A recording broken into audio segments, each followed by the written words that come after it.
Hey everyone, welcome to my channel. তো আজ আমি বানিয়েছি শোলা কচুর তরকারি। তোমরা যারা যারা শোলা কচু খেতে পছন্দ করো বাড়িতে একবার ট্রাই করতে পারো।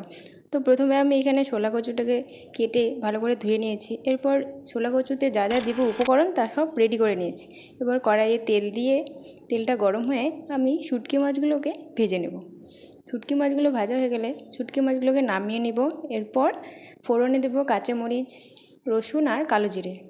তারপরে আমি ছোলাগুলোকে দিয়ে দেবো। ছোলাগুলো দেওয়ার পর ভালো করে ভেজে নিতে হবে। তো দেখো আমি ভালো করে ভেজে নিচ্ছি। এরপর কচুগুলো দিয়ে দেবো। ছোলা কচুগুলো দিয়ে দেওয়ার পর ভালো করে নাড়িয়ে নিতে হবে। ভালো করে নাড়িয়ে নেওয়ার পর আমি ঢাকা দিয়ে দেবো। এবার ঢাকা খুলে আরেকটু ভেজে নিয়ে আমি এখানে দিয়ে দেবো হলুদ এবং লবণ। তোমরা স্বাদ মতো হলুদ এবং লবণ দিয়ে নেওয়ার পর একটু ঢাকা দিয়ে দেবে, যাতে কচুটা ভালো করে সেদ্ধ হয়ে যায়। দেখো আমি ঢাকা দিয়ে নিয়েছি। এরপর ঢাকা খুলে আবার 5 মিনিট মতো ভেজে নেব। আমি 5 মিনিট মতো ভেজে নিয়েছি।